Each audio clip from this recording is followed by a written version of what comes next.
Markelle Fultz is finally back in the NBA after the Sacramento Kings signed him for the rest of the season. And honestly, I couldn't be happier. I was honestly shocked he wasn't signed earlier this season, but it turns out he was just coming off an injury rehab.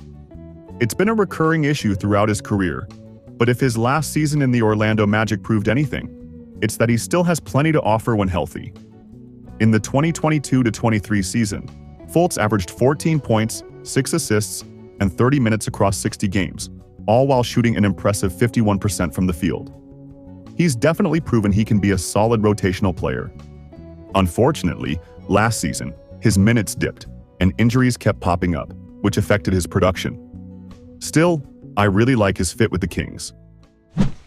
Standing taller and bulkier than some of the other guards like Malik Monk, Keon Ellis, and even Zach LaVine, Markelle brings a different physical presence to the court. More size and strength that should really benefit the Kings' guard rotation. Now, let's talk about his offensive game, which I think can work wonders in Sacramento's system. His two best offensive assets are perfect for their style of play. First up, his playmaking. In his career year in 2023, Fultz was averaging 10.4 potential assists per game, which led the Magic. Even last season he ranked in the top 4 in this category, despite playing far fewer minutes than the others ahead of him. When you watch the highlights, it's clear. His passes are anything but basic. On top of that, his driving ability is a huge weapon. His athleticism, speed, and finishing touch around the basket make him a nightmare for defenders. Last season, he shot 61% on 3.4 attempts per game in the restricted area.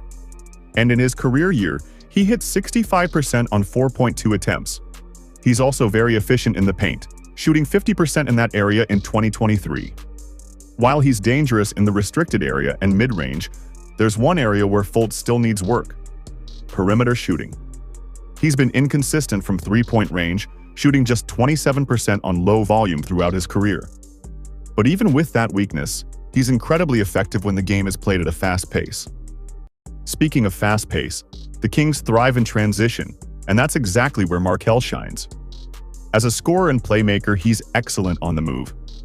The Kings are at their best when they play fast, ranking as the 8th fastest team in the NBA in wins, and that's the perfect environment for Fultz to succeed. The challenge for him, though, comes when the game slows down. His lack of shooting ability in the half-court can make him a liability at times.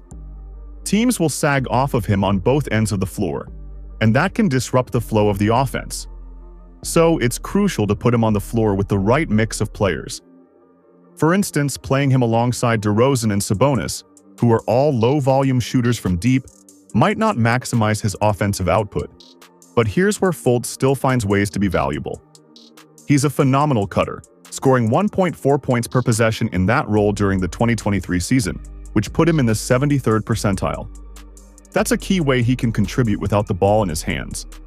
I imagine we'll see him screen, roll, and work in the short roll, or even just hang out in the dunker spot when he's not actively involved in the play.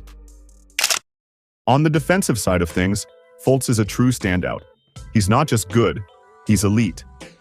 With his size and strength, he can guard multiple positions effectively. The combo of Ellis and Fultz on the perimeter is going to be so fun to watch. Last season, he ranked second on the team with 136 deflections, just behind Jalen Suggs, and led the Magic with 1.5 steals per game, finishing with a total of 87 steals. He has incredible instincts, and he's fantastic at fighting through screens. The Kings have needed help defensively, and Fultz should be able to provide that in spades. All in all, it's a low-risk, high-reward signing for Sacramento, and I'm really excited to see how he exceeds expectations this season, especially considering all the injury setbacks he's had to overcome.